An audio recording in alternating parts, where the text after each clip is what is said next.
والو تم تین طریقے کی خیانت مت کرو. لا تخونوا اللہ، تم اللہ کے ساتھ خیانت مت کرو. والرسول، اور رسول کے ساتھ تم خیانت مت کرو. وتخونوا اماناتکم، اور اپنی امانت میں خیانت مت کرو. پتہ یہ چلا کہ امانت میں تین طریقے کی خیانت ہوتی ہے. ایک ہوتی اللہ کے ساتھ خیانت، اللہ کا حق کسی اور کو دے دینا، اللہ کی توحید سے ہٹ کر کے اللہ کے ساتھ شرک کرنا، اور جو کام اللہ تعالیٰ کے لیے جائز ہے وہ کسی اور کے لیے کرنا. یہ سب سے بڑی خیانت اور سب سے بڑا ظلم ہے. ان الشرک لظلم عظیم، سب سے بڑی خیانت اور سب سے بڑا ظلم یہ ہے کہ ہم اللہ کا حق کسی اور کو. نماز میں آ کر کے ہم کہیں ایاک نعبد و ایاک نستعین، اے اللہ ہم تیری ہی عبادت کرتے ہیں اور تجھ ہی سے مدد مانگتے ہیں. اللہ سے ہم یہ وعدہ کریں اور اللہ کے سامنے یہ اقرار کریں اور اپنی پیشانی کو اللہ کے سوا کسی اور کے آگے بھی جھکائیں. آپ کے بہت زیادہ سدھارتھ نگر سے دور نہیں ہے لکھنؤ کا دیوا، جس کو دیوا شریف کہا جاتا ہے. پچھلے مہینے میرا پروگرام بارہ بنکی کے علاقے میں تھا. کار سے مجھے جانا تھا. کار کے ڈرائیور نے کہا مولانا ہم کسی اور روٹ سے جائیں گے، ہم دیوا کے راستے سے نہیں جائیں گے. میں نے کہا کیوں؟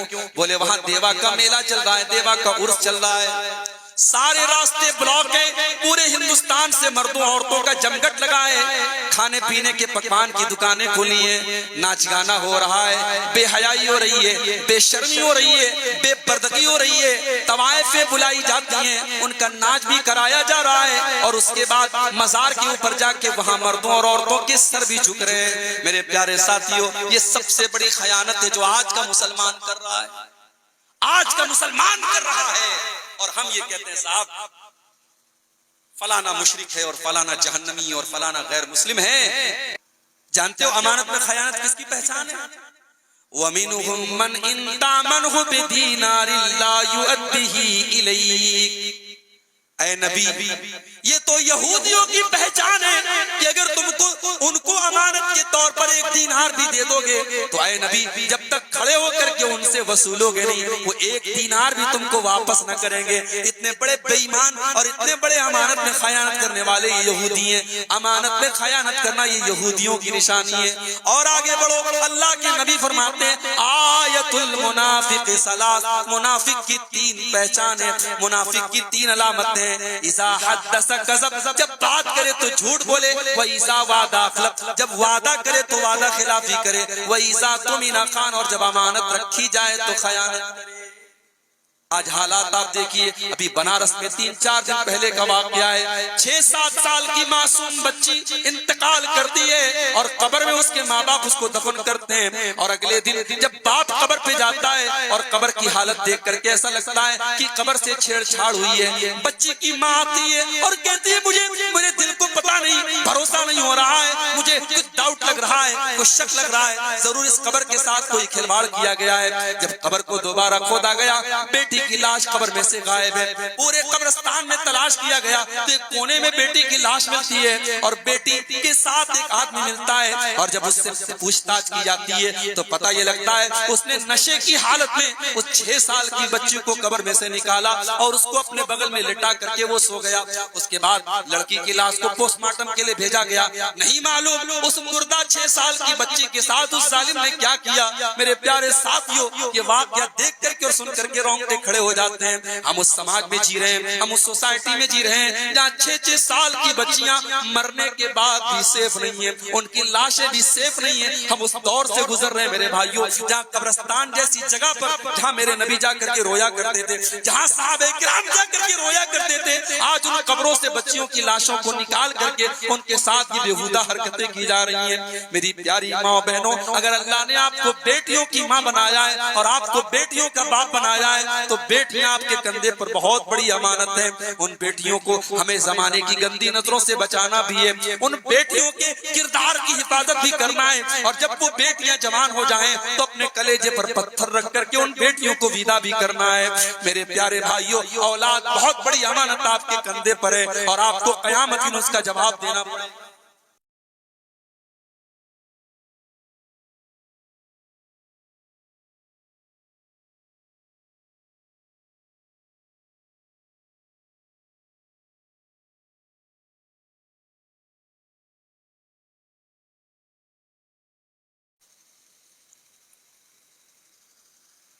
نحمده ونستعينه ونستغفره ونعوذ بالله من شرور أنفسنا ومن سيئات أعمالنا من يهده الله فلا مضل له ومن يضلل فلا هادي له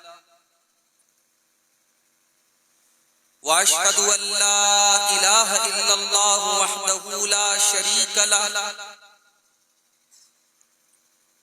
وأشهد أن محمدا عبده ورسوله يا أيها الذين آمنوا اتقوا الله حق تقاته ولا تموتن إلا وأنتم مسلمون يا أيها الناس اتقوا ربكم الذي خلقكم من نفس واحدة وخلق منها زوجها وبث منهما رجالا كثيرا ونساء واتقوا الله الذي تساءلون به والأرحام إن الله كان عليكم رقيبا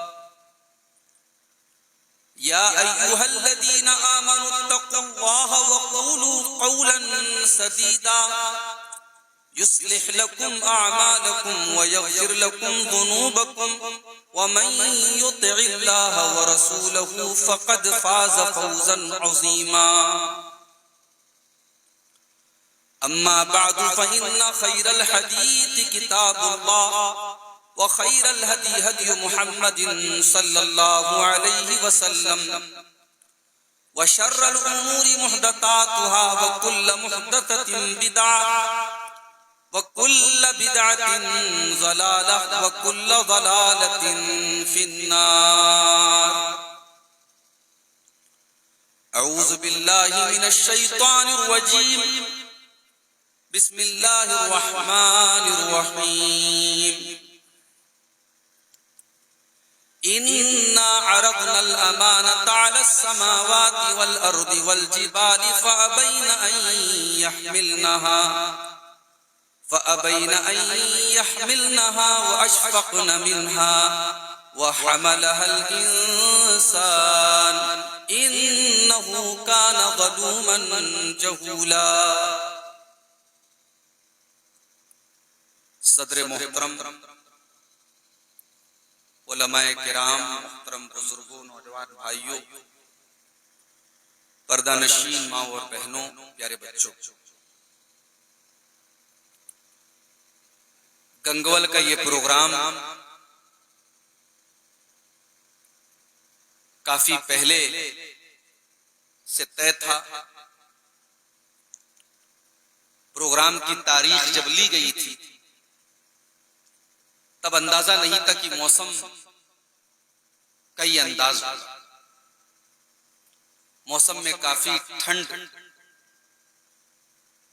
آ چکی ہے اور یہ آپ حضرات کا کمال ہے، کتاب و سنت سے آپ کی محبت ہے کہ رات کے 12 بجنے والے ہیں اور آپ ابھی تک الحمدللہ پنڈال کے نیچے جمے ہوئے ہیں۔ ہماری مائیں بہنیں بھی تشریف فرما ہیں۔ بڑا ہی خوبصورت خطاب جنت کے مناظر اور جنت کی نعمتوں کے تعلق سے شیخ عرفان نوری مدنی حفظہ اللہ کا آپ نے سماعت فرمایا۔ آج کے پروگرام کے مقررین کا عنوان پہلے سے پوسٹر پہ، اشتہار پہ دے دیا گیا تھا۔ میری تقریر کا عنوان امانت کے اوپر دیا گیا ہے۔ امانت کا اسلام میں کیا تصور ہے، امانت کی کیا اہمیت ہے، اور امانت کے تعلق سے آج ہمارا رویہ کیا ہے، اس تعلق سے کچھ باتیں مجھے آج آپ کے سامنے رکھنا۔ میرے بھائیوں، امانت کیا ہے؟ امانت کے لفظ کی حقیقت کو سمجھنے کے لیے میں سمجھتا ہوں کہ سورہ احزاب کی وہ آیت کریمہ جو میں نے آپ کے سامنے خطبہ مسنونہ میں پڑھی ہے، اس آیت کو اگر ہم سمجھ لیں تو امانت کا مطلب بھی ہمیں بڑی آسانی سے سمجھ میں آ جائے۔ آئیے پہلے اس آیت کو ہم سمجھنے کی کوشش کریں. قرآن کا 22واں پارہ سورۃ الاحزاب کی لاسٹ کی آیتوں میں سے ایک آیت ہے. اِنَّا عَرَضْنَا الْأَمَانَةَ عَلَى السَّمَاوَاتِ، بے شک ہم نے امانت کو پیش کیا آسمانوں کے اوپر. اِنَّا عَرَضْنَا الْأَمَانَةَ عَلَى السَّمَاوَاتِ وَالْأَرْضِ وَالْجِبَالِ، ہم نے امانت کو آسمانوں کے اوپر پیش کیا، ہم نے امانت کو زمین کے اوپر پیش کیا، ہم نے امانت کو پہاڑوں کے اوپر پیش کیا. فَأَبَيْنَ أَن يَحْمِلْنَهَا، لیکن آسمانوں نے بھی انکار کر دیا کہ ہمارے بس کی بات نہیں ہے. زمین نے بھی انکار کر دیا کہ میری طاقت کے باہر ہے. بڑے بڑے پہاڑوں نے جن کو اللہ تعالیٰ نے زمین کو تھامنے کے لیے زمین کے اندر پیدا کیا ہے، ان پہاڑوں نے بھی امانت کو اپنے کندھوں پر اٹھانے سے انکار کر دیا. سب نے انکار کر دیا. فَأَبَيْنَ أَن يَحْمِلْنَهَا، امانت، اب صرف امانت کا لفظ اللہ نے استعمال کیا، کوئی اور لفظ استعمال نہیں کیا. ہم نے امانت کو آسمانوں کے اوپر، زمین کے اوپر، پہاڑوں کے اوپر پیش کیا. فَأَبَيْنَ أَن يَحْمِلْنَهَا، لیکن سب نے امانت کو اٹھانے سے انکار کر دیا. وَأَشْفَقْنَ مِنْهَا، اور امانت کے بارے میں سوچ کر کے سب ڈر گئے. پہاڑ بھی ڈر گیا، آسمان بھی ڈر گئے، زمین بھی ڈر گئی. وَحَمَلَهَا الْإِنسَانُ، اور مٹی سے پیدا کیا جانے والا یہ حقیر سی مخلوق اللہ تعالیٰ کی، یہ انسان، یہ چھوٹا سا، یہ پہاڑوں کے سامنے اور زمین کے سامنے اور آسمان کے سامنے یہ بہت ہی چھوٹا سا جاندار، یہ انسان، اس نے امانت کو اپنے کندھوں پر اٹھا لیا. إِنَّهُ كَانَ ظَلُومًا جَهُولًا، اے انسان تو بہت بڑا ظالم ہے. ایک تو نے اپنی اوقات کو نہیں دیکھا، اپنی حیثیت کو نہیں دیکھا.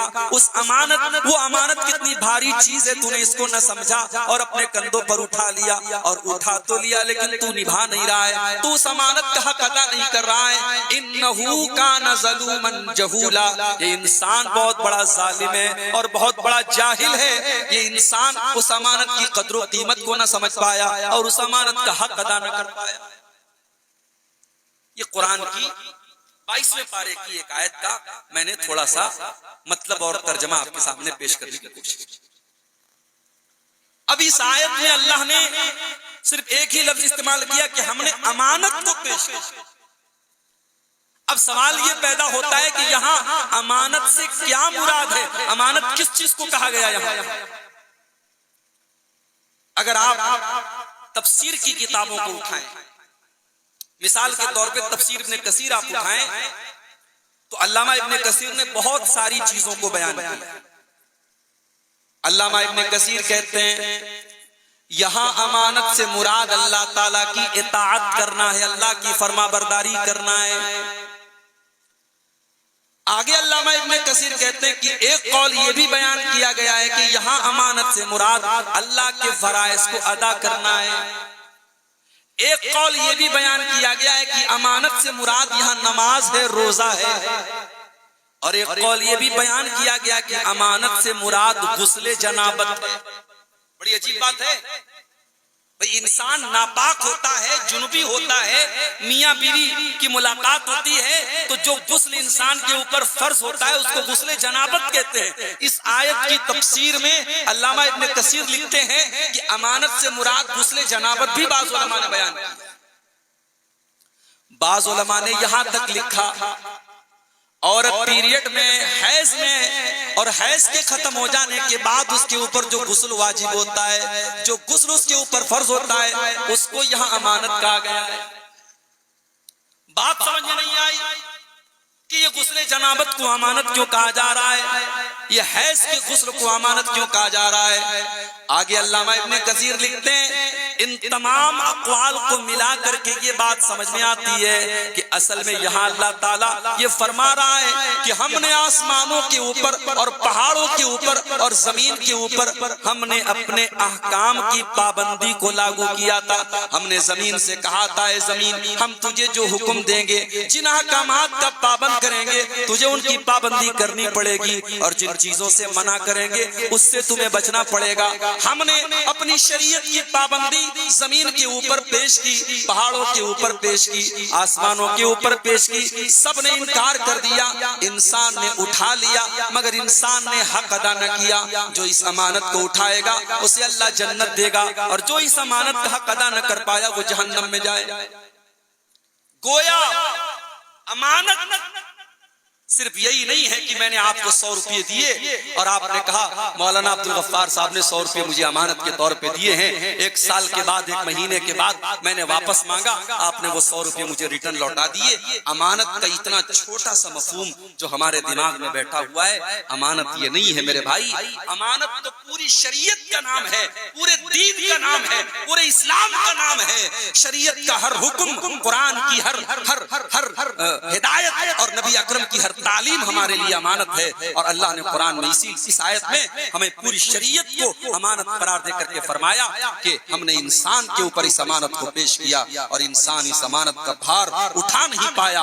اس نے وعدہ تو کر لیا کہ ہم اٹھائیں گے مگر اس امانت کا حق ادا نہیں کر پایا. کیوں؟ کیونکہ انسان بہت بڑا ظالم ہے اور بہت بڑا جاہل. اور آگے قرآن کا 10واں پارہ کھولیے. سورہ انفال میں اللہ تعالیٰ فرماتا ہے یا ایھا الذین آمنوا لا تخونوا اللہ والرسول وتخونوا اماناتکم. بڑے غور سے سنیے گا, اللہ فرما رہا ہے اے ایمان والو تم 3 طریقے کی خیانت مت کرو. لا تخونوا اللہ, تم اللہ کے ساتھ خیانت مت کرو, والرسول اور رسول کے ساتھ خیانت مت کرو, وتخونوا اماناتکم اور اپنی امانت میں خیانت مت کرو. پتہ یہ چلا کہ امانت میں 3 طریقے کی خیانت ہوتی ہے. ایک ہوتی اللہ کے ساتھ خیانت, اللہ کا حق کسی اور کو دے دینا, اللہ کی توحید سے ہٹ کر کے اللہ کے ساتھ شرک کرنا, اور جو کام اللہ تعالیٰ کے لیے جائز ہے وہ کسی اور کے لیے کرنا. یہ سب سے بڑی خیانت اور سب سے بڑا ظلم ہے.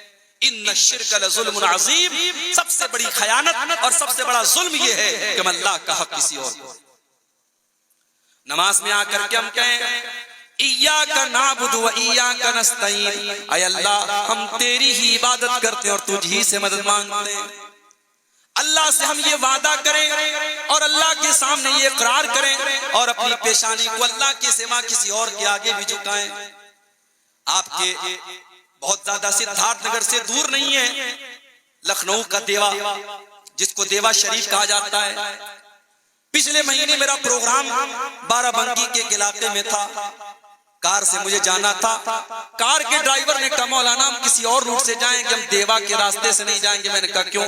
بولے وہاں دیوا کا میلہ چل رہا ہے, دیوا کا عرس چل رہا ہے, سارے راستے بلاک ہیں, پورے ہندوستان سے مردوں عورتوں کا جمگٹ لگا ہے, کھانے پینے کے پکوان کی دکانیں کھلی ہیں, ناچ گانا ہو رہا ہے, بے حیائی ہو رہی ہے, بے شرمی ہو رہی ہے, بے پردگی ہو رہی ہے, طوائفیں بلائی جاتی ہیں, ان کا ناچ بھی کرایا جا رہا ہے, اور اس کے بعد مزار کے اوپر جا کے وہاں مردوں اور عورتوں کے سر بھی جھک رہے ہیں. میرے پیارے ساتھیوں, یہ سب سے بڑی خیانت ہے جو آج کا مسلمان کر رہا ہے, آج کا مسلمان کر رہا ہے. اور ہم یہ کہتے ہیں صاحب فلانا مشرک ہے اور فلانا جہنمی اور فلانا غیر مسلم ہے.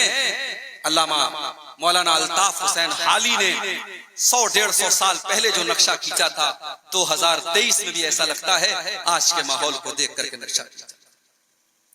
کرے غیر گر بت کی پوجا تو کافر, کواکب میں مانے کرشمہ تو کافر, جھکے آگ پر بہرے سجدہ تو کافر, جو ٹھہرائے بیٹا خدا کا تو کافر. مگر مومنوں پر کشادہ ہے راہیں, پرستش کریں شوق سے جس کی چاہیں, نبی کو جو چاہیں خدا کر دکھائیں, اماموں کا رتبہ نبی سے بڑھائیں, مزاروں پہ جا جا کے نظریں چڑھائیں, شہیدوں سے جا جا کے مانگے دعائیں, نہ توحید میں کچھ فرق اس سے آوے، نہ اسلام بگڑے نہ ایمان جاوے۔ میرے بھائیو یہ کیسی توحید ہے؟ ایک طرف لا الہ الا اللہ کا کلمہ بھی پڑھا جا رہا ہے، ایک طرف ایاک نعبد و ایاک نستعین کا اقرار بھی کیا جا رہا ہے، اور دوسری طرف غریب نواز کا لقب کسی اور کو دیا جا رہا ہے، بندہ نواز کا خطاب کسی اور کو دیا جا رہا ہے، مشکل کشا کا لقب کسی اور کو دیا جا رہا ہے، کالے اور لال پیلے دھاگوں کو مشکل کشا بنایا جا رہا ہے، بچوں کے ماتھے پر ٹیکا لگا کے یہ سمجھا جا رہا ہے کہ یہ میرے بچے کو نظر بد سے بچا لیں گے۔ کان کھول کر کے سنو میرے پیارے ساتھیوں، سب سے بڑی خیانت یہی ہے، لا تخون اللہ، اے ایمان والو تم اللہ کے ساتھ خیانت مت کرو۔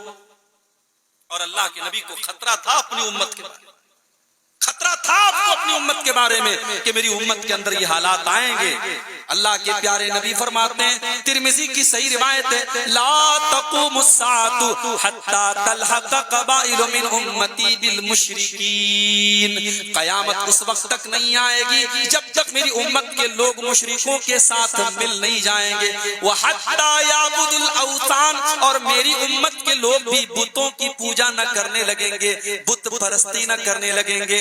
میرے بھائیوں ایک پتھر کی مورتی کو اگر عبادت کرنے والا اور اس کے سامنے سر جھکانے والا اگر مشرک ہے تو کسی بزرگ کی، کسی ولی کی، کسی نیک بندے کی قبر پہ جا کر کے سر جھکانے والا موحد نہیں ہو سکتا ہے۔ اگر کھڑی مورتی کی پوجا کرنے والا مشرک ہے تو کسی کو لٹا دیا جائے اور کوئی پڑا اور پڑی مورتی اور پڑا بت بنا دیا جائے تو اس کی عبادت کرنے والا موحد کیسے ہو سکتا ہے؟ اللہ کے نبی فرماتے ہیں میری امت کے اندر بھی بت پرستی کی جائے گی، اور صحیح مسلم کی حدیث کے اندر اللہ کے پیارے نبی یہاں تک فرماتے ہیں، لا تقوم الساعة، قیامت اس وقت تک نہیں آئے گی، حتی یہاں تک کہ آپ نے فرمایا حتی یطوف علیات نساء دوس حول ذی الخلصہ، یہاں تک کہ قبیلے دوس کی عورتیں ذو الخلصہ نامی بت کا چکر نہ لگائیں گی۔ ذو الخلصہ یہ قبیلے دوس کے اندر ایک بت تھا، اس بت کا چکر قبیلے دوس کی عورتیں نہ لگائیں گی، یعنی وہ دور جاہلیت کی ساری چیزیں مسلمانوں کی سوسائٹی میں لوٹ آئیں گی۔ اور آج ہم دیکھ رہے ہیں شادی بیاہ کا سیزن چل رہا ہے، ہمارے یہاں شادی بیاہ کے موقع پر میں نے دیکھا ایک جگہ ایک برتن میں ایک کپڑے میں بہت ساری چیزیں رکھی تھی، میں نے کہا یہ کیا ہے؟ بولے صاحب سہاگ کی پڑیا، سہاگ کی پڑیا۔ اس میں کیا ہے؟ اس میں پتہ ہے کہ سندور بھی ہے، اس میں منگل سوتر بھی ہے، اس میں وہ تمام چیزیں ہیں جن کا اسلام سے کوئی تعلق نہیں ہے، جو ہمارے غیر مسلم بھائیوں کا کلچر ہے۔ آج مسلمان اپنی شادی میں سہاگ کی پڑیا، میری ماں اور بہنوں اسلام میں سہاگ کی کوئی نشانی نہیں، اسلام میں سہاگ کی کوئی نشانی نہیں ہے۔ سہاگ کی نشانی آپ کے دل میں آپ کے شوہر کی محبت ہے، سہاگ کی نشانی آپ کے دل میں اپنے شوہر کا احترام ہے۔ اسلام میں نہ کوئی منگل سوتر ہے، اسلام میں نہ کوئی ماتھے کا سندور ہے، اور اسلام میں نہ کوئی ماتھے کی بدیا ہے، اور اسلام میں نہ کوئی شوہر کے نام کی لاکٹ ہے۔ اسلام کی نظر میں اگر سہاگ کی کوئی نشانی ہے تو بیوی کے دل میں شوہر کی محبت ہے۔ آج ہماری سوسائٹی میں یہ کام ہو رہا ہے میرے بھائیوں، یہ پہلی خیانت۔ دوسری خیانت فرمایا والرسول، اور رسول کے ساتھ تم خیانت نہ کرو۔ رسول کے ساتھ خیانت کیا ہے؟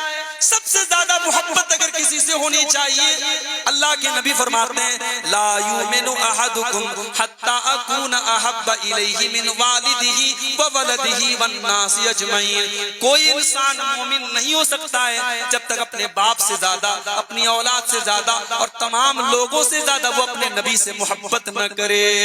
میرے پیارے ساتھیوں، اگر آپ نے نبی کی کوئی سنت کو چھوڑ دیا، اپنی بیوی کے لیے، اپنی بہن کے لیے، اپنی ماں کے لیے، اپنی محبوبہ کے لیے، لوگوں کے ڈر سے آپ نے نبی کی سنت پر چھری چلا دی، آپ نے نبی کی سنتوں کو ترک کر دیا، آپ نے نبی سے محبت کا حق ادا نہ کیا۔ لا تخونوا اللہ والرسول، اے ایمان والو تم اللہ کے ساتھ خیانت نہ کرو اور رسول کے ساتھ خیانت نہ کرو۔ محبت کا دعویٰ تو بہت سارے لوگ، محبت کا دعویٰ تو وہ بھی کر رہے ہیں جو 12 ربیع الاول کو بڑی بڑی کیک کاٹ رہے ہیں، بڑے بڑے جبہ دھاری اور بڑے بڑے داڑھی والے، بڑے بڑے علامہ، بڑے بڑے ڈگری یافتہ لوگ آج کیک کاٹ رہے ہیں صاحب، ہم اللہ کے پیارے نبی کا جشن ولادت منا رہے ہیں، ہم آپ کا برتھ ڈے سیلیبریٹ کر رہے ہیں۔ جس مذہب میں نہ برتھ ڈے منانے کی، نہ اینیورسری منانے کی، نہ کوئی پیدائش کا دن منانے کی، نہ مرنے کا دن منانے کا کوئی کلچر نہیں ہے، آج اس اسلام کا ماننے والا اپنے نبی کا برتھ ڈے منا رہا ہے اور کہہ رہا ہے صاحب مجھے اپنے نبی سے بڑی محبت رسول کس کو کہتے ہیں؟ میرے بھائیو ہم نے سمجھا ہی نہیں، ہم نے محبت رسول کا مطلب سمجھا ہی نہیں، ہم نے سمجھا سال کے ایک دن اچھل لیے، کود لیے، جھنڈیاں لگا لی، نبی کا نام لے کر کے نعرے لگا لیے، ہم نے نبی کی محبت کا حق ادا کر دیا۔ میرے بھائیو تم کیا جانو کہ نبی سے محبت کیا ہوتی ہے؟ اما عائشہ فرماتی ہیں ایک صحابی اللہ کے نبی کے پاس آتے ہیں اور آ کر کے کہتے ہیں اے اللہ کے نبی میں آپ سے بہت محبت کرتا ہوں، اتنی محبت کرتا ہوں جب تک میں آپ کو دیکھ نہ لوں میرے دل کو قرار نہیں ملتا، میرے دل کو سکون نہیں ملتا۔ اے اللہ کے نبی میں کبھی کبھی یاد کرتا ہوں جب میری موت ہو جائے گی اور آپ بھی دنیا سے چلے جائیں گے، رفیق مع النبیین، تو اے اللہ کے نبی آپ تو نبیوں کے ساتھ ہوں گے اور میں تو ایک عام مسلمان ہوں، اگر میں جنت میں جاؤں گا تو میں آپ کے مقام پر تو نہیں رہوں گا۔ اے اللہ کے نبی میں آپ کا دیدار کیسے کروں گا، میں آپ کو جنت میں کیسے دیکھوں گا؟ محبت اس کو کہتے ہیں کہ دنیا میں نبی کے دیدار کے بغیر چین نہیں ہے، اور جنت میں اپنے نبی کا دیدار کیسے کریں اس کی چنتا اور اس کی ٹینشن ہے صحابی کو۔ اللہ کے پیارے نبی نے کوئی جواب نہیں دیا۔ تھوڑی دیر کے بعد حضرت جبریل علیہ السلام آئے اور سورہ نساء کی آیت لے کر کے آئے، وَمَن يُطِعِ اللَّهَ وَالرَّسُولَ فَأُولَٰئِكَ مَعَ الَّذِينَ أَنْعَمَ اللَّهُ عَلَيْهِم مِّنَ النَّبِيِّينَ وَالصِّدِّيقِينَ وَالشُّهَدَاءِ وَالصَّالِحِينَ وَحَسُنَ أُولَٰئِكَ رَفِيقًا۔ جو اللہ کی اطاعت کرے گا، جو رسول کی اطاعت کرے گا، وہ قیامت کے دن اللہ کے بہترین بندوں کے ساتھ رہے گا، وہ نبیوں کے ساتھ رہے گا، وہ صدیقین کے ساتھ رہے گا، وہ شہیدوں کے ساتھ رہے گا، وہ نیک لوگوں کے ساتھ رہے گا۔ اللہ کے پیارے نبی نے صحابی کو بلایا اور قرآن کی یہ آیت پڑھ کے سنا دی۔ آپ نے فرمایا اے میرے صحابی، اگر تم اپنے نبی کے ساتھ جنت میں جانا چاہتے ہو، قرآن کی یہ آیت تمہیں پیغام دے رہی ہے، تم اپنے نبی کی اطاعت کرو، تم اپنے نبی کی اتباع کرو، تم اپنے نبی کے نقش قدم پہ چلو، اللہ جنت میں تمہیں اپنے نبی کے ساتھ رکھے گا۔ تو اللہ کے ساتھ خیانت مت کرو اور رسول کے ساتھ خیانت۔ وَتَخُونُوا أَمَانَاتِكُمْ، اور اے ایمان والو اپنی امانتوں میں خیانت نہ کرو۔ یہ تیسری امانت میں خیانت کیا ہے؟ یہ بندوں کے حقوق میں خیانت ہے۔ کسی کا مال آپ نے ہڑپ لیا، کسی کی زمین آپ نے ہڑپ لی، کسی کا حق آپ نے نہ دیا، یہ اس کے حق میں خیانت ہے، اور یہ خیانت اللہ کے بہت بھاری پڑے گی۔ اللہ کے نبی فرماتے ہیں لَتُعَدُّنَّ الْحُقُوقَ إِلَىٰ أَهْلِهَا، او لوگوں تم دنیا میں لوگوں کا حق دے دو ورنہ قیامت کے دن دینا پڑے گا۔ حتی یقاد للشاة الجلحاء من الشاة القرناء، یہاں تک کہ قیامت کے دن اگر بغیر سینگ والی بکری کو اگر سینگ دار بکری نے اگر مارا ہے، اس کے اوپر ظلم و زیادتی کی ہے، اس سینگ والی بکری سے بھی قصاص لیا جائے گا، اس سے بھی بدلہ لیا جائے گا۔ اگر تم نے کسی کا حق مارا ہے تو قیامت کے دن اس حق کو چکانا پڑے گا۔ جانتے ہو ابھی زلزلہ آیا تھا نیپال کے بنارس میں نہیں تھا اس وقت، میں ٹرین پہ تھا، بہار میں تھا۔ میری اہلیہ سے بات ہو رہی تھی، انہوں نے کہا کہ ابھی زلزلہ محسوس ہوا ہے، ہلکا سا زلزلہ، پورے یو پی کے اندر اس کا جھٹکا محسوس، ہلکا سا زلزلہ، جہاں زلزلہ آیا وہاں تباہی ہوئی اور باقی علاقوں میں زلزلہ محسوس۔ یہ زلزلہ جس کو سائنٹسٹ ناپ رہے ہیں کہ ہاں یہ کتنے پیمانے کا زلزلہ ہے، یہ کتنا خطرناک زلزلہ ہے، اس کی تریوتا کو، اس کی شدت کو آج سائنسدان ناپ رہے ہیں۔ میرے پیارے ساتھیوں، ایک زلزلہ ایسا بھی آنے والا ہے جس زلزلے کی شدت کو کوئی ناپ نہ سکے گا۔ یا ایھا الناس اتقوا ربکم ان زلزلۃ الساعۃ شیء عظیم، وہ قیامت کے دن کا زلزلہ ہوگا جو بڑا خطرناک ہوگا۔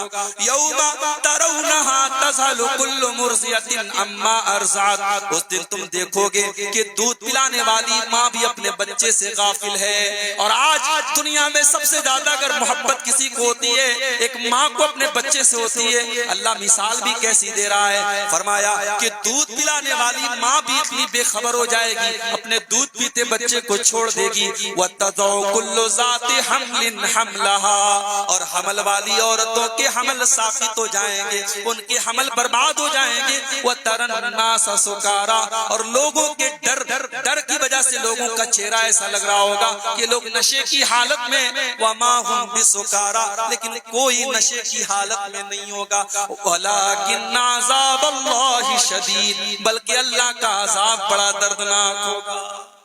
میرے بھائیو، وہ قیامت کا دن ہوگا، تصور کرو، چھوٹے موٹے زلزلوں سے آج ہم ڈر جاتے ہیں، قیامت کے دن کا زلزلہ جب آئے گا، اللہ کے نبی فرماتے ہیں، صحیح مسلم کی روایت ہے، لوگ حضرت آدم کے پاس آئیں گے، اے آدم آپ اللہ کے نبی ہیں، آپ پہلے انسان ہیں، اللہ نے آپ کو اپنے ہاتھ سے پیدا کیا ہے، اے آدم آپ دیکھ رہے ہیں ہم کتنی مصیبت میں ہیں، سورج 1 میل کی دوری پر ہے، گرمی سے لوگ بے حال ہیں، اے آدم آپ اللہ سے دعا کر دیجئے، اللہ سے سفارش کر دیجئے، اللہ سے گزارش کر دیجئے کہ جلدی سے حساب لے لے، جلدی سے ہمارا معاملہ ختم کر دے۔ حضرت آدم کہیں گے لستو لہا، میں اس کے لائق نہیں ہوں، تم ایک کام کرو، حضرت نوح علیہ السلام کے پاس چلے جاؤ۔ لوگ حضرت نوح علیہ السلام کے پاس آئیں گے، اے نوح علیہ السلام آپ دنیا میں اللہ کے پہلے رسول ہیں، آپ سے ہم گزارش کر رہے ہیں، آپ اللہ تعالیٰ سے رحم و کرم کی اپیل کر دیجئے، جلدی سے ہمارا حساب لے لے۔ حضرت نوح علیہ السلام کہیں گے لستو لہا، میں بھی سفارش کرنے کا کہ لائق نہیں ہوں، ایک کام کرو تم ابراہیم علیہ السلام کے پاس چلے جاؤ، ابراہیم بھی معذرت کر لیں گے، لوگ حضرت موسیٰ کے پاس آئیں گے وہ بھی معذرت کر لیں گے، لوگ عیسیٰ علیہ السلام کے پاس آئیں گے وہ بھی معذرت کر لیں گے۔ حضرت عیسیٰ کہیں گے او لوگو تم ایک کام کرو، اللہ کے آخری نبی جناب محمد الرسول اللہ صلی اللہ علیہ وسلم کے پاس چلے جاؤ۔ اب سب سے آخر میں لوگ ہمارے نبی کے پاس آئے، سارے انبیاء کی زبان سے ایک ہی جواب نکلے کہ مجھے اپنی فکر ہے، نفسی نفسی، مجھے تو اپنی چنتا ہے، میں اس کے لائق نہیں ہوں۔ سارے انبیاء کو تو اپنی جان کی اور اپنی پہلے فکر ہوگی، مگر ہائے ہائے ہمارے نبی کو کس کی فکر ہوگی؟ حدیث کے الفاظ ہیں، بخاری کے الفاظ ہیں، مسلم کے الفاظ ہیں، اللہ کے نبی فرمائیں گے انا لہا، ہائے لوگوں میں تمہاری سفارش کروں گا۔ آپ کو اپنی امت کی فکر ہوگی، آپ اللہ کی بارگاہ میں سجدہ کریں گے اور اللہ کی ایسی تعریف کریں گے جو آج تک کسی نے نہ کی ہوگی، اور اللہ کی طرف سے آواز آئے گی یا محمد ارفع راسک، اے محمد اپنا سر اٹھائیے، سل توتا، آج مانگی آپ کو دیا جائے گا، اشفا تو شفا، آج آپ سفارش کیجئے، آپ کی سفارش کو قبول کیا جائے گا۔ اس کے بعد اللہ کے نبی فرماتے ہیں فَتُرْسَلُ الْأَمَانَةُ وَالرَّحِمُ، جب اللہ تعالیٰ میری سفارش کو قبول فرمائے گا تو دو چیزیں اللہ تعالیٰ کی طرف سے بھیجی جائیں گی، ایک امانت بھیجی جائے گی اور دوسری رشتہ داری بھیجی جائے گی۔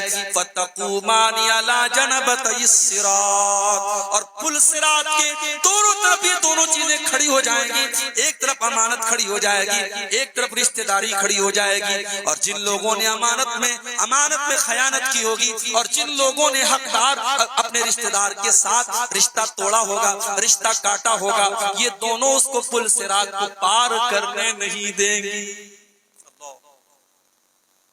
کتنا خطرناک معاملہ ہے میرے بھائی، پل صراط جس کے بارے میں اللہ کے نبی فرماتے ہیں کہ تلوار کی دھار سے بھی زیادہ باریک وہ پل، اور اپنے اپنے عمل اور ایمان اور عقیدے کے اعتبار سے لوگ اس پل پر سے کراس کریں گے، کوئی بہت تیزی کے ساتھ پار کرے گا، کوئی گھسٹ گھسٹ کر پار کرے گا، کوئی اس پر سے جہنم میں گر جائے گا۔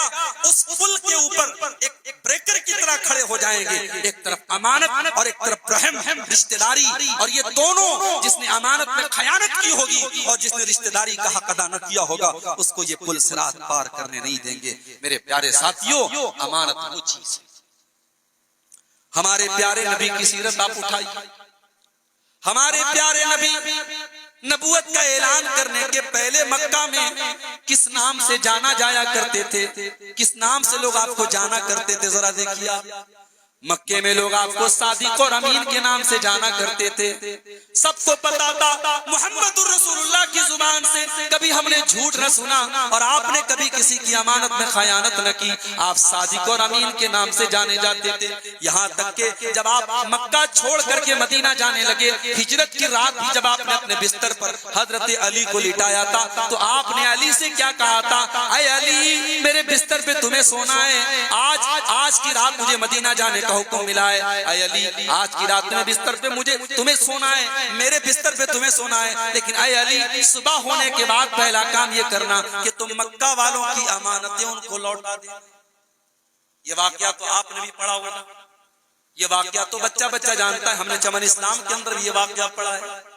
اللہ کے پیارے نبی حضرت علی کو یہ وصیت کر کے جا رہے ہیں کہ اے علی صبح ہو جائے تو مکہ والوں کو ان کی امانتیں لوٹا دینا. لیکن میرے پیارے ساتھیوں, کبھی آپ نے غور کیا جب مکہ والے آپ کے دشمن بن چکے ہیں اور آپ کی جان کے پیچھے پڑ چکے ہیں, ان حالات میں بھی اگر اللہ کے نبی کے گھر میں ان کی امانت رکھی ہوئی ہے, اس کا مطلب یہ وہ اللہ کے نبی کے اوپر کتنا وشواس کرتے تھے, کتنا بھروسہ کرتے تھے. ان کو اپنی امانت رکھنے کے لیے اگر کوئی ملا تو جناب محمد الرسول اللہ ملے ہیں. ساری دشمنی ایک طرف اور میرے نبی کی امانت ایک طرف. میرے نبی کی پہچان امانت داری تھی. میرے امانت میں خیانت کرنا یہ میرے نبی کی شان. ارے نبی کی چھوڑو, کسی مومن کی شان نہیں ہے کہ وہ امانت میں خیانت. جانتے ہو امانت میں خیانت کس کی پہچان ہے؟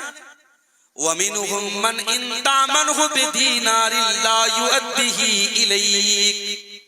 اے نبی, یہ تو یہودیوں کی پہچان ہے کہ اگر تم کو ان کو امانت کے طور پر ایک دینار بھی دے دو گے تو اے نبی جب تک کھڑے ہو کر کے ان سے وصولو گے نہیں, وہ ایک دینار بھی تم کو واپس نہ کریں گے. اتنے بڑے بے ایمان اور اتنے بڑے امانت میں خیانت کرنے والے یہ یہودی ہیں. امانت میں خیانت کرنا یہ یہودیوں کی نشانی ہے. اور آگے بڑھو, اللہ کے نبی فرماتے ہیں آیت المنافق ثلاث, منافق کی 3 پہچان ہے, منافق کی 3 علامتیں. اذا حدث کذب, جب بات کرے تو جھوٹ بولے, و اذا وعدہ اخلف, جب وعدہ کرے تو وعدہ خلافی کرے, و اذا تمن خان, اور جب امانت رکھی جائے تو خیانت کرے.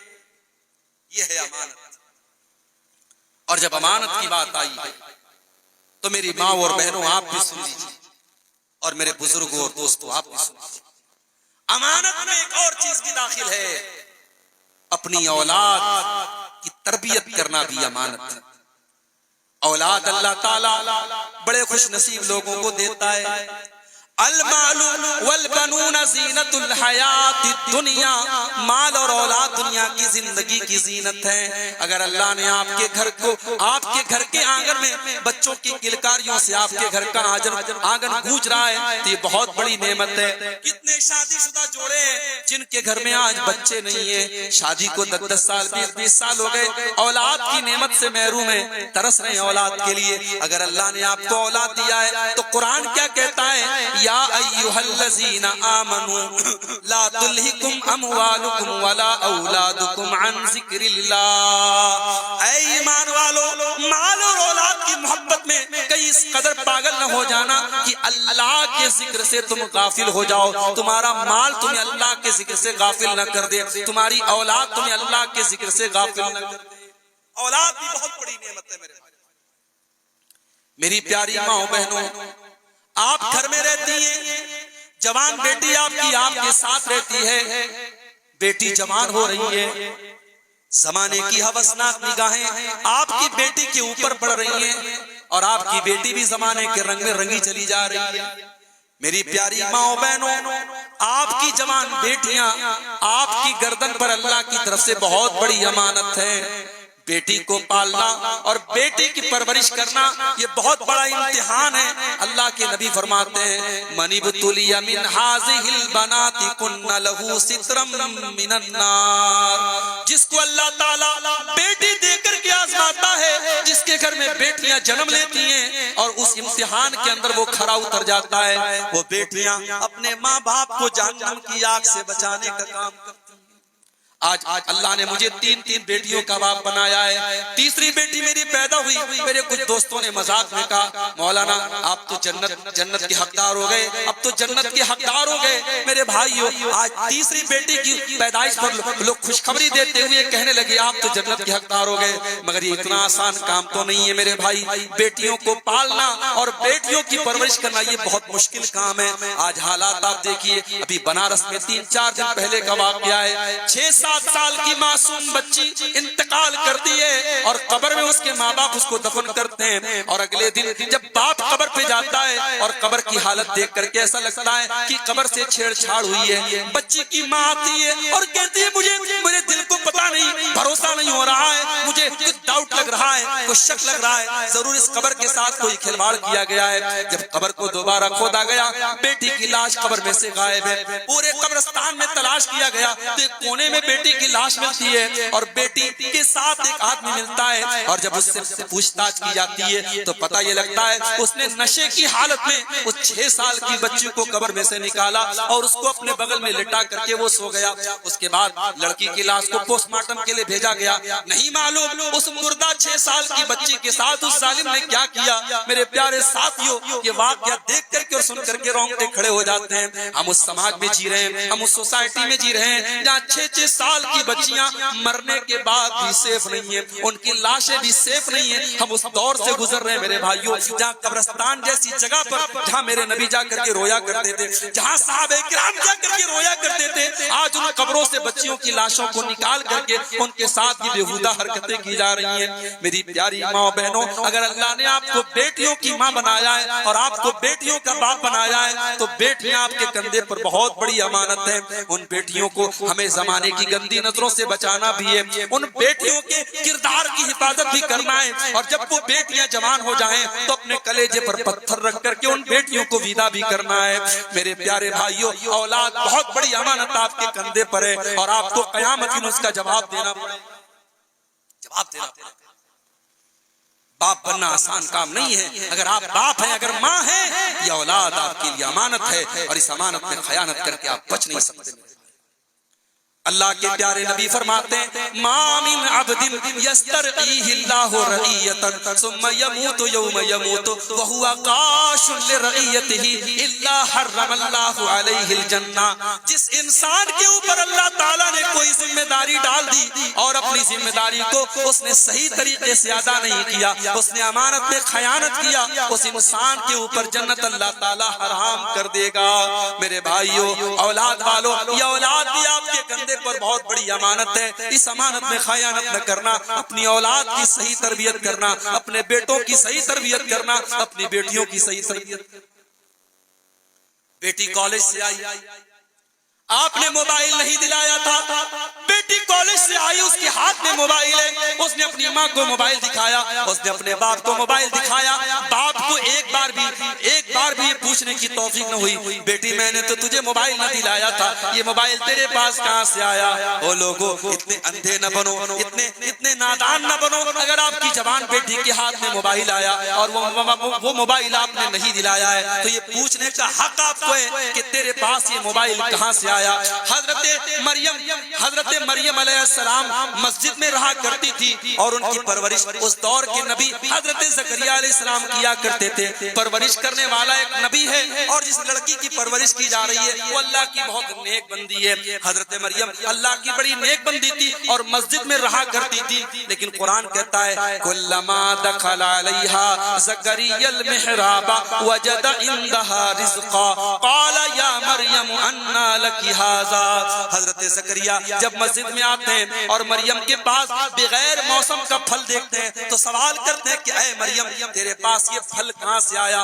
قالت هو من عند اللہ. مریم کہتی ہیں یہ پھل اللہ تعالیٰ کی طرف سے آیا ہے. ان اللہ یرزق من یشاء بغیر حساب. اللہ جس کو چاہتا ہے بے حساب روزی دیتا ہے. تب جا کر کے حضرت زکریا کو خیال آیا کہ اگر میری بھانجی کو, اگر میری سالی کی بیٹی کو, اگر مریم کو بغیر موسم کا پھل مل سکتا ہے تو مجھ بوڑھے کو اللہ تعالیٰ اولاد کیوں نہیں دے سکتا ہے. تب حضرت زکریا نے اولاد مانگی اور اللہ نے ان کو بڑھاپے میں یحییٰ عطا کیا تھا.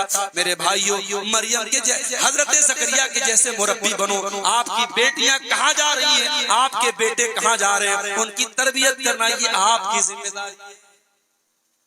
آج معاف کیجیے گا, ہمارے 4 سال کے بچوں کو, 5 سال کے بچوں کو آج موبائل پال رہا ہے.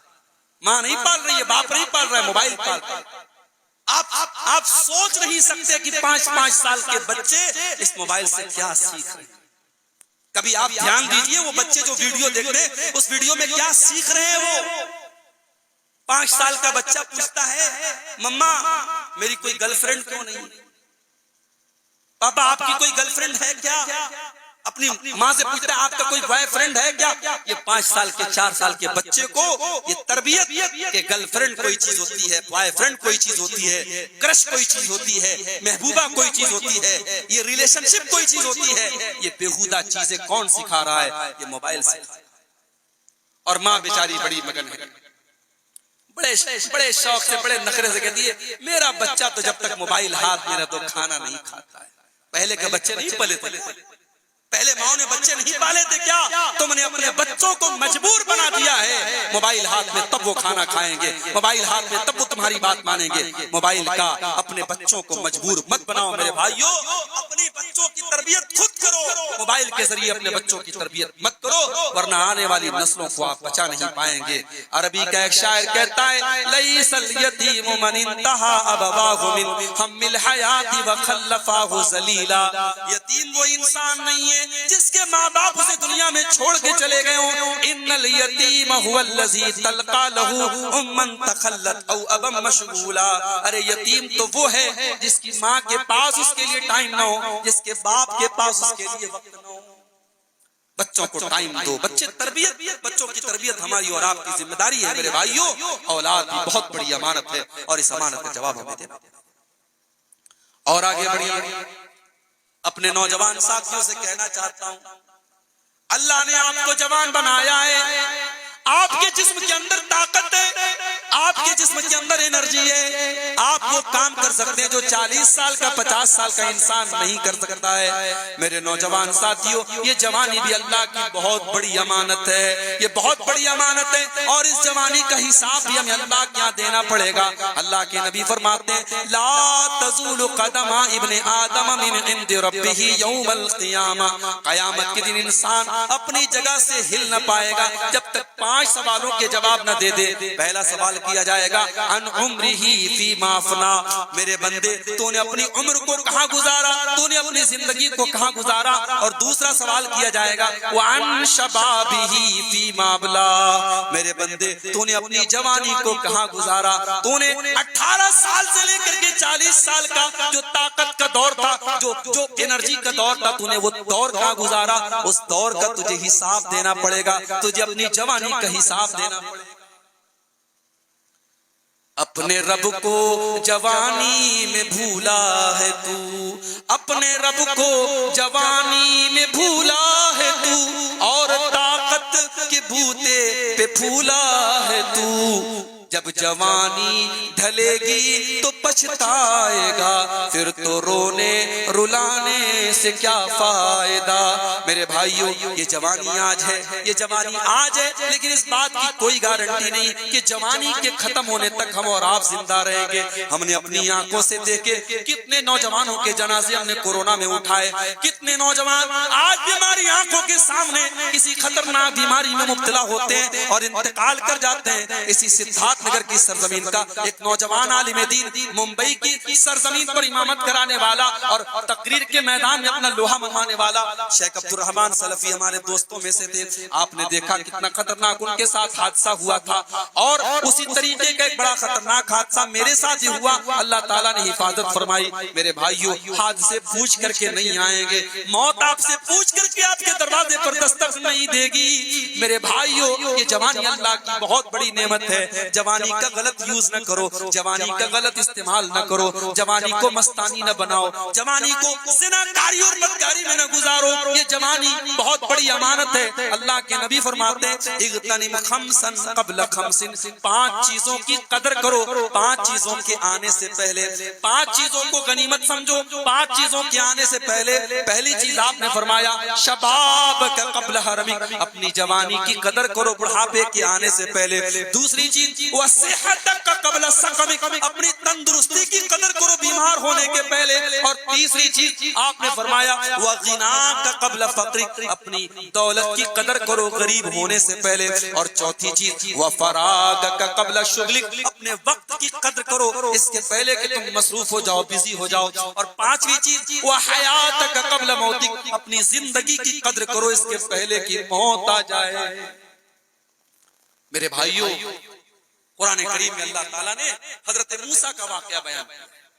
حضرت موسیٰ علیہ السلام جب مدین پہنچے اور وہاں انہوں نے دیکھا کہ ایک کنویں کے پاس لوگوں کی لائن لگی ہے اور 2 عورتیں اپنی بکریوں کو لے کر کے الگ کھڑی ہیں, تو حضرت موسیٰ علیہ السلام ان دونوں لڑکیوں کے پاس آتے ہیں اور کہتے ہیں ما خطبکما, کیا بات ہے تم دونوں لڑکیاں لائن سے الگ کیوں کھڑی ہو اپنی بکریوں کو لے کر کے؟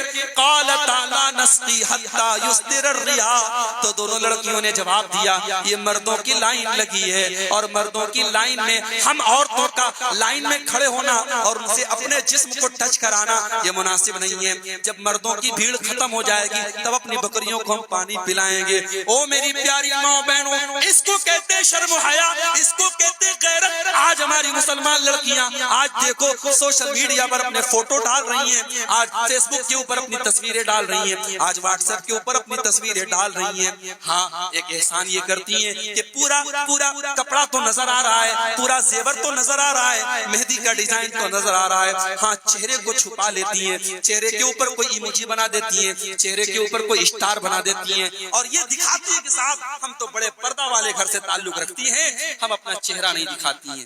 میری پیاری ماں بہنوں, ایک عورت سر سے پیر تک چھپانے کی چیز ہے. اللہ کے نبی فرماتے ہیں المرأۃ عورۃ, عورت پردے میں رہنے کی چیز ہے. فإذا خرجت استشرفها الشیطان, جب یہ عورت پردے سے نکلتی ہے شیطان کا ہتھیار بن جاتی ہے. میری پیاری ماں بہنوں, جو قرآن آپ سے یہ کہتا ہے فلا تخضعن بالقول فیطمع الذی فی قلبہ مرض, اے مسلمان عورت جب تو کسی غیر مرد سے بات کرے تو تیری بات کرنے کا لہجہ بھی سخت ہونا چاہیے, تیرے آواز میں کڑک پن ہونا چاہیے, تیری آواز میں نرمی نہیں ہونی چاہیے. کہیں ایسا نہ ہو کہ سامنے والا تیرے بارے میں کچھ اور سوچنے لگے.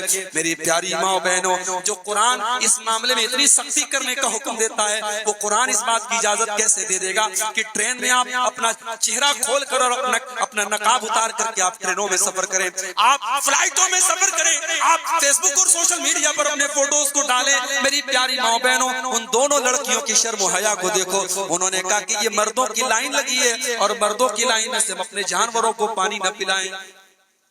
حضرت موسیٰ علیہ السلام آگے بڑھے اور دونوں کی بکریوں کو آگے بڑھ کر کے پانی پلا دیا. اور جب آگے بڑھ کر کے پانی پلا دیا تو انتظار نہیں کیا کہ دونوں لڑکیاں کہ تھینک یو, بہت بہت شکریہ, جزاک اللہ خیر. کوئی شکریہ کا انتظار نہیں کیا, ان کو بکریاں تھمائیں اور آ کر کے پیڑ کے نیچے بیٹھ گئے اور اللہ سے دعا کرنے لگے رب انی لما انزلت الی من خیر فقیر, اے پروردگار تیرا بندہ موسیٰ بڑے لمبے سفر سے آیا ہے, اے اللہ بھوکا ہوں, پیاسا ہوں, بے در ہوں, اے اللہ تو میں تیرے کرم کا محتاج ہوں, اب تو ہی کرم فرما دے. ادھر موسیٰ کے منہ سے دعا نکلی, ادھر دونوں لڑکیاں جب اپنے گھر جاتی ہیں اور اپنے باپ کو بتاتی ہیں کہ اے ابا جان آج ایک بڑا شریف انسان ملا تھا, اس نے ہماری بکریوں کو پانی پلایا, نہ نظر بھر کے ہم کو دیکھا, نہ ہم سے ہمارا نام پوچھا, نہ ہم سے ہمارا پتہ پوچھا, نہ ہمارے شکریہ کا انتظار کیا, ہماری مدد کر کے چلا گیا. تو ابا جان نے کہا کہ جا کر کے اس کو بلا کے لاؤ, ہم اسے کچھ اجرت دینا چاہتے ہیں. تو جب وہ دونوں لڑکیاں, ان دونوں لڑکیوں میں سے ایک لڑکی واپس آتی ہے تو قرآن کہتا ہے فجاءت احداهما تمشی علی استحیاء, دونوں لڑکیوں میں سے ایک لڑکی واپس آئی اور جب وہ چل رہی تھی اللہ فرماتا ہے شرما کے چل رہی تھی. پتہ یہ چلا کہ ایک مسلمان لڑکی کی چال سے پتہ لگ جانا چاہیے کہ وہ شریف گھر کی لڑکی ہے, اس کی چال کے اندر بھی شرم و حیا ہونی چاہیے. عورت کی چال بتا دیتی ہے وہ شرم و حیا حیا والے فیملی سے تعلق رکھتی ہے یا بے حیا فیملی سے تعلق رکھتی ہے، وہ شرما شرما کی آتی ہے اور کہتی ہے کہ میرے ابا نے آپ کو بلایا ہے، میرے ابا آپ کو آپ کی محنت کا بدلہ دینا چاہتے ہیں۔ قرآن کہتا ہے جب موسیٰ علیہ السلام حضرت شعیب کے گھر پہنچے، دونوں لڑکیوں کے گھر پہنچے اور لڑکیوں کے باپ کو پورا واقعہ سنایا، تو لڑکیوں میں سے ایک لڑکی نے کہا تھا یا ابت استاجرہ ان خیر من استاجرت القوی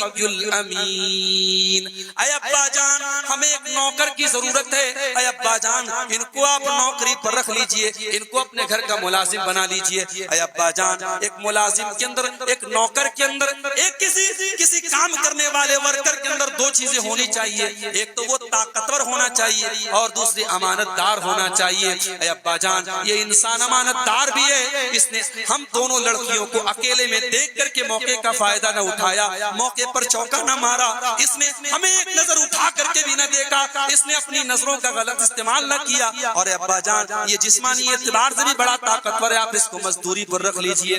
میرے پیارے نوجوان ساتھیوں، موسیٰ علیہ السلام کا واقعہ میں بتا رہا ہے کہ ہم اپنی جوانی کو امانت دار جوانی بنائیں، ہم جوانی کے معاملے میں امانت دار بنیں۔ میرے پیارے نوجوان ساتھیوں، اپنی آنکھوں کا غلط استعمال نہ کرو، یہ بھی جوانی میں خیانت ہے، اپنے ہاتھوں کا غلط استعمال نہ کرو، یہ بھی جوانی میں خیانت ہے، اپنی شرمگاہ کا غلط استعمال نہ کرو، یہ بھی امانت میں خیانت۔ اور آگے بڑھیے، سوشل میڈیا کا دور ہے، فیس بک کا دور ہے، انسان اپنے ماں باپ کے ساتھ بھلائی کرے یا نہ کرے، فیس بک پر مدرس ڈے اور فادرس ڈے ضرور مناتا ہے۔ انسان ریئل میں لوگوں سے تعلقات بہت کم رکھتا ہے، مگر فیس بک پر اس کے ہزاروں دوست ہوتے ہیں۔ یہ سوشل میڈیا کا دور ہے۔ میرے پیارے بھائیوں، سوشل میڈیا بھی بہت بڑی نعمت ہے اور بہت بڑی امانت ہے، آپ اس کا اچھا استعمال کر کے بہت سارے بھلائی کے کام کر سکتے ہیں، آپ اچھی باتوں کو شیئر کر سکتے ہیں، آپ علماء کے بیانات کو پھیلا سکتے ہیں، آپ توحید کی دعوت کو عام کر سکتے ہیں، اور اسی سوشل میڈیا کے ذریعے آپ لڑکیوں سے ناجائز تعلق بھی قائم کر سکتے ہیں، جو کہ ہو رہا ہے۔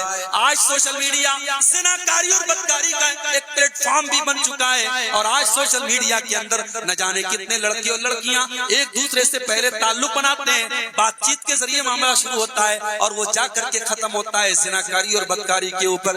میرے پیارے ساتھیوں، یہ موبائل بھی بہت بڑی امانت ہے، یہ سوشل میڈیا بھی بہت بڑی امانت ہے، اس امانت میں خیانت نہ کرو، اس موبائل کا غلط استعمال نہ کرو، اس سوشل میڈیا کا غلط استعمال نہ کرو۔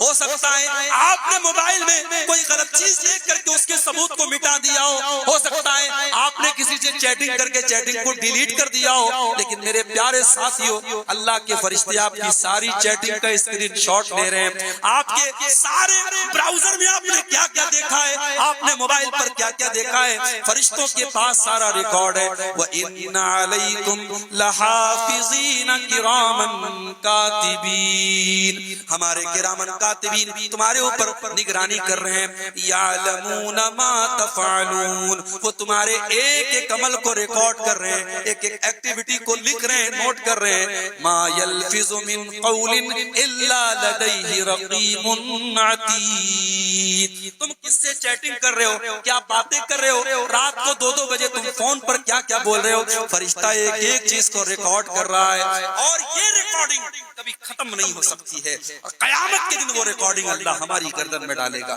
وَكُلَّ إِنسَانٍ أَلْزَمْنَاهُ طَائِرَهُ فِي عُنُقِهِ وَنُخْرِجُ لَهُ يَوْمَ الْقِيَامَةِ كِتَابًا يَلْقَاهُ مَنشُورًا، قیامت کے دن ہر انسان کا نام اعمال اس کی گردن میں ہم لٹکا دیں گے۔ اقرا کتابک کفا بنفسک اليوم علیک حسیبا، اور اللہ کہے گا پڑھ میرے بندے، تیری کتاب تیرے سامنے موجود ہے، تیرا نام اعمال تیرے سامنے موجود ہے، تو خود حساب کر لے تیرے ساتھ کیا۔ میرے بھائیوں، سوشل میڈیا بھی بہت بڑی امانت ہے، اس امانت میں خیال۔ میری ماں بہنوں، بیوی شوہر کے لیے امانت ہے، شوہر بیوی کے لیے امانت ہے۔ اللہ کے نبی فرماتے ہیں سب سے بڑا برا انسان وہ ہے جو بیوی کے ساتھ رات میں صحبت کرے اور صبح کو دوستوں کو راز کی باتیں بتائیں۔ میاں بیوی کا تعلق یہ بھی بہت بڑا سیکرٹ ہے، بہت بڑی امانت ہے، اس امانت میں کوئی خیانت نہ کرے۔ مردوں سے بھی کہتا ہوں اپنے میاں بیوی کے تعلقات کی باتیں دوستوں سے شیئر نہ کیا کرو۔ بہنوں سے کہتا ہوں، ماں بہنوں سے کہتا ہوں یہ پرائیویٹ چیزیں ہیں، ان کو پرائیویٹ رکھو، اس امانت کو کسی اور کے ساتھ شیئر نہ کرو۔ اور یاد رکھو میری پیاری ماں بہنوں، اس امانت میں یہ بھی خیانت ہے کہ آپ اپنے بستر پر کسی غیر مرد کو انٹری کرنے دیں۔ اللہ کے نبی فرماتے ہیں کہ عورت کے لیے جائز نہیں ہے کہ وہ شوہر کی اجازت کے بغیر گھر میں کسی ایسے انسان کو آنے دے جس کو شوہر ناپسند کرتا ہے۔ اور میرے بھائیوں آپ سے بھی کہتا ہوں کہ بیویاں آپ کی امانت ہیں۔ آپ نے جب مولوی صاحب کے سامنے، قاضی صاحب کے سامنے جب آپ نے کہا کہ میں نے قبول کیا، میں نے قبول کیا، میں نے قبول کیا، آپ نے جب اپنی بیوی کو اپنے نکاح میں قبول کیا تو آپ نے امانت کے طور پر ان کو اپنے قبضے میں لے لیا۔ اللہ کے نبی فرماتے ہیں فَإِنَّكُمْ أَخَذْتُمُوهُنَّ بِكَلِمَةِ اللَّهِ وَاسْتَحْلَلْتُمْ فُرُوجَهُنَّ بِأَمَانِ اللَّهِ۔ اے مردو، تم نے اپنی عورتوں سے جب نکاح کیا تو اللہ کا کلمہ پڑھ کر کے اور اللہ کا نام لے کر کے ان کو اپنے نکاح میں لیا۔ کل تک وہ سر سے پیر تک تمہارے لیے حرام تھی، آج سر سے پیر تک تمہارے لیے حلال ہو گئی ہیں۔ اس لیے اپنی بیویوں کو امانت کے طور پہ سمجھو اور اس امانت میں کبھی خیانت نہ کرو۔ کسی غلط طریقے سے بیویوں کے ساتھ پیش نہ آؤ، ان کے ساتھ کوئی ایسا معاملہ نہ کرو جو اسلام کے خلاف ہو، جو شریعت کے خلاف۔ اور آخری چیز، امانت میں خیانت کی جب بات آئی ہے، ہم اس دور میں ایک اور چیز دیکھ رہے ہیں، نااہل لوگ جو جس کام کے لائق نہیں ہے اس کو وہ ذمہ داری دی جا رہی ہے۔ جو انسان انگوٹھا چھاپ ہے اس کو تعلیمی اداروں کا ذمہ دار بنایا جا رہا ہے۔ جو فجر کی نماز میں بھی نہیں آتا اس کو مسجد کا متولی بنایا جا رہا ہے۔ جس کو تعلیم کی الف بے نہیں آتی وہ مدرسے کا ناظم بنا بیٹھا ہے۔ میرے پیارے ساتھیوں، یہ بھی امانت میں بہت بڑی خیانت ہے، نااہل لوگوں کو ذمہ داری اور عہدے دینا، اور قیامت کے پہلے یہ چیز بہت زیادہ ہو جائے گی۔ اللہ کے نبی فرماتے ہیں، بخاری کے الفاظ ہیں، ایک صحابی اللہ کے نبی کے پاس آتے ہیں اور سوال کرتے ہیں کہ اللہ کے نبی قیامت کب آئے گی؟ اللہ کے نبی کوئی جواب نہیں دیتے ہیں۔ سوال پوچھنے والا واپس جانے لگتا ہے، اللہ کے نبی پوچھتے ہیں این السائل، سوال کرنے والا کہاں گیا؟ اللہ کے نبی اسے واپس بلاتے ہیں اور کہتے اذا زکیت الامانت فانتظر الساعہ۔ اے میرے صحابی، جب امانت کو برباد کر دیا جائے، جب امانت نااہل لوگوں کے حوالے کر دی جائے تو تم قیامت کا انتظار کرنا۔ اذا وسد الامر الى غیر اہلہ فانتظر الساعہ، جب کوئی معاملہ نااہل لوگوں کے حوالے کر دیا جائے تو تم قیامت کا انتظار کرنا۔ میرے پیارے ساتھیوں، آج وہ حالات بھی ہم دیکھ رہے ہیں، آج عالم، بڑے بڑے عالم بیچارے، ان کو کوئی پوچھنے والا نہیں ہے، اور اپنے چکنی چپڑی باتوں کی بدولت اور اپنے سوشل میڈیا پر اپنی مقبولیت کے باعث ایسے لوگ جن کے پاس علم بھی نہیں ہے آج وہ عوام کے دلوں پر راج کر رہے ہیں۔ میرے پیارے ساتھیوں، علم ہمیں علماء سے لینا ہے۔ علماء جب تک آپ کے پاس موجود ہیں ان علماء کی قدر کرو۔ میرے بھائیوں، آپ یاد رکھو، آپ کے عالم کی جگہ آپ کا موبائل نہیں لے سکتا، آپ کے عالم کی جگہ آپ کا یوٹیوب نہیں لے سکتا، آپ کے مفتی کی جگہ آپ کا انٹرنیٹ نہیں لے سکتا۔ آپ فتویٰ اپنے مفتی سے پوچھو، آپ علم اپنے علماء سے حاصل کرو۔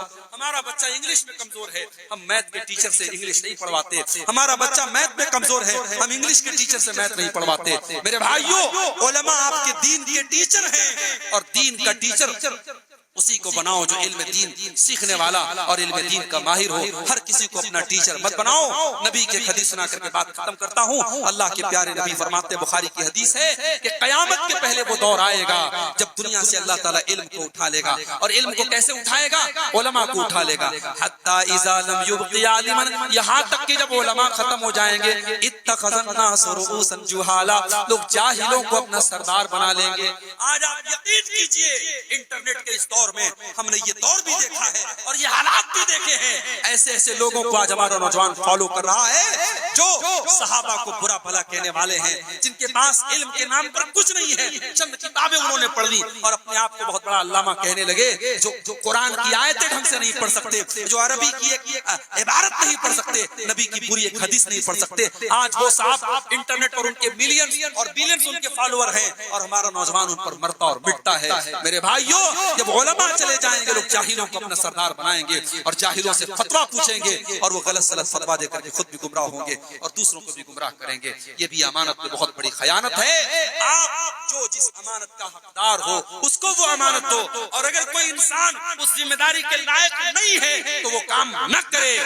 امانت سمجھو میرے بھائی، عہدے اور کرسی کے پیچھے نہ بھاگو۔ کوئی عہدہ، کوئی کرسی بہت بڑی امانت ہے۔ اللہ کے نبی نے حضرت ابو ذر غفاری سے کہا تھا، اے ابو ذر غفاری، خبردار کبھی کوئی عہدہ مت مانگنا، کبھی کوئی کرسی مت مانگنا، کبھی کوئی ذمہ داری مت مانگنا، انہا امانہ، یہ بہت بڑی امانت ہوتی ہے۔ میرے بھائیوں، ذمہ داریوں سے ہمارے اسلاف بھاگا کرتے تھے اور آج ہم کرسیوں کے لیے لڑ رہے ہیں، عہدوں کے لیے لڑ رہے ہیں، رسہ کشی ہو رہی ہے، سیاست ہو رہی ہے۔ اللہ ہم سب کو صحیح سمجھ عطا فرمائے۔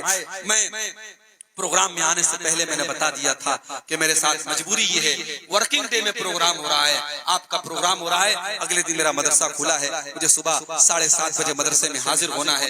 بنارس سے کار سے آیا ہوں، 7 گھنٹے 8 گھنٹے کا سفر کر کے آیا ہوں۔ میں نے پہلے ہی جلسے والوں سے کہا تھا 12 بجے کے پہلے میری تقریر کرا دیجیے گا، مگر جلسے والے کہاں مانتے ہیں، 12 کے قریب تو مجھے بٹھایا ہی گیا ہے۔ بہرحال یہ چند باتیں میں نے رکھی ہیں، دعا کیجیے، سفر ہے، لمبا سفر ہے، صحیح سلامت اپنی منزل تک پہنچوں اور آئندہ پھر آپ کے درمیان آنے کا موقع ملتا رہے، اور دین کی باتیں جو اللہ تعالیٰ نے، جو تھوڑا بہت اللہ تعالیٰ کی طرف سے علم دیا گیا ہے، اس میں سے کچھ چیزیں آپ کے سامنے پیش کروں۔ دعا ہے اللہ رب العالمین سے ہمیں کہنے سننے سے زیادہ عمل کی توفیق عطا فرمائے۔ رب العالمین جن علماء کے خطابات آج ہوئے ہیں، سب کی باتوں پر ہم سب کو عمل کرنے کی توفیق عطا فرمائے۔ رب العالمین ہمیں کہنے سننے سے زیادہ عمل کی توفیق دے۔ اللہ ہمارے بیماروں کو شفا عطا فرمائے، اللہ ہمارے مظلوموں کی مدد فرمائے، جب تک دنیا میں زندہ رکھے، اسلام پر زندہ رکھے، اور ہم سب کا خاتمہ ایمان پر ہو، آمین۔ اور ربنا تقبل منا انك انت السميع العليم وتب علينا انك انت التواب الرحيم، وصلى الله تعالى على نبينا محمد واله وصحبه اجمعين، والسلام عليكم ورحمة الله۔